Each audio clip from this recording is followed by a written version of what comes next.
बहस चल रही है। बीजेपी की तरफ से सुधांशु त्रिवेदी ने एमसीडी पर सवाल खड़े किए। नहीं पड़ी।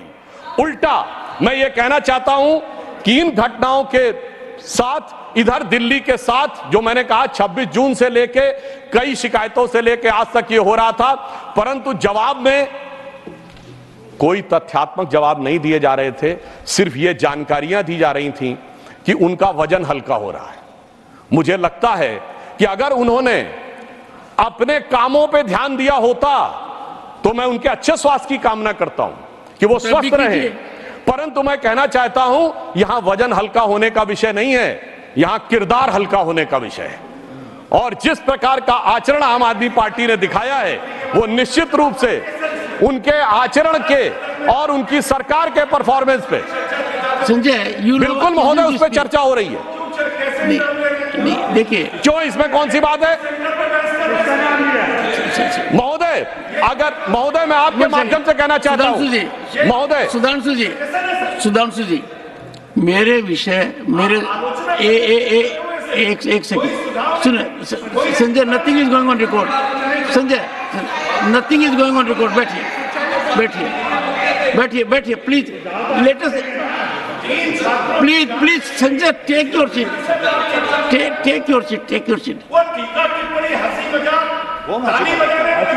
हाँ बात देखिए, नहीं nothing is going on record please, nothing is going on record. नहीं नथिंग इज। हाँ महोदय, देखिए मैं आपके माध्यम से और भी बात स्पष्ट करना चाहता हूं, यदि हमारे सम्मानित सदस्य को आपत्ति है।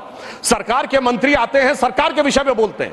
मैं पूछना चाहता हूं पिछले इतने महीनों में आगे सरकार के मंत्रियों ने कितनी बार सरकार के विषय में बोला है, सरकार की कार्रवाई में बोला है, और यही विषय बोला है ना जिनको लेकर इनको आपत्ति है। मैं आपके माध्यम से यह बात पूरे देश के सामने रखना चाहता हूं कि उनके मंत्री, सरकारी मंत्री आके जिनका काम सरकार के कार्यों के बारे में टिप्पणी देना है, वो आकर वजन हल्का होने की बात करते थे। यदि यह बात मैंने आज याद दिला दी कि उन्होंने अपने कामों पे ध्यान दिया होता तो यह स्थिति नहीं होती। तो उनको इस बात पे आपत्ति हो रही है। तो यहां पर मैं एक और बात भी कहना चाहता हूं दुखी मन से, मगर यह भी बताते हुए कि सिर्फ बातें करने से काम नहीं होता है, कम से कम कार्य करने चाहिए, गंभीरता से करने चाहिए। उसके बाद मैं 2-3 अपने मन के सुझाव भी व्यक्त करूंगा। वो उनके लिए कहना चाहूंगा कि चंद बातें करना और मुतमई होना नहीं अच्छा। सियासत आखिरी दम तक सभी को आजमाती है, बहुत गलती की गुंजाइश नहीं होती सियासत में, जरा किरदार हल्का हो कहानी डूब जाती है।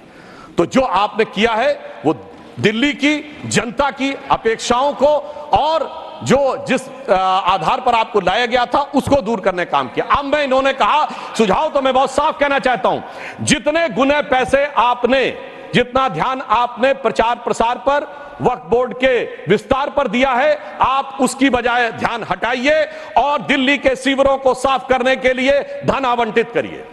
दूसरा सुझाव यह है कि कोचिंगों के ऊपर आप सारे कोचिंग संस्थानों के बारे में एक सूची लीजिए और उस सूची को लेकर यह सुनिश्चित करिए कि उन्होंने जो जो चीजें की हैं वो अपने मानकों का पालन कर रहे हैं या नहीं। और मैं आपके माध्यम से यह भी अनुरोध करना चाहूंगा कि कृपया हमारे माननीय सदस्य सदन के पटल के ऊपर क्या इस विषय पर कोई ऑथेंटिक डॉक्यूमेंट रख सकते हैं कि अब तक, यानी इस घटना होने से पहले तक, क्या उनकी सरकार ने किसी भी प्रकार का कोई भी कार्रवाई बगैर जांच के अथवा जांच के करके दिखाई है क्या? यदि नहीं की है तो मैं उनसे अनुरोध करूंगा कि अब इस घटना के संज्ञान लेकर कृपया सख्ती के साथ पहले यह तय करें कि कितने कोचिंग संस्थान हैं, वो वास्तविकता में जितने उनको परमिसिबल लिमिट है उसमें वो छात्रों की संख्या रखे हुए कि नहीं, और यदि उन्होंने उनको कहीं रेजिडेंस दे रखा है तो वो रेजिडेंस मानकों के अनुरूप है या नहीं। क्योंकि आज तो महोदय ये तो पानी की घटना हुई, कल के दिन फायर हैजार्ड भी हो सकता था। तो ये बात हम इनसे बहुत स्पष्ट कहना चाहेंगे कि इन बातों के विषय में गंभीरता लें। और अंत में इन्होंने कहा सुझाव, तो एक और सुझाव भी देना चाहूंगा कि इनसे विनम्र निवेदन है कि सरकार चलाइए, सरकार के मंत्री आकर सरकार के कार्यों के बारे में विचार दें, आकर सिर्फ राजनीतिक बयानबाजी, आरोप प्रत्यारोप न करें। क्योंकि अभी तक का इनका स्टाइल ये रहा है कि किसी भी घटना के ऊपर वास्तविक अर्थों में सरकार की तरफ से जो जवाब मिलना चाहिए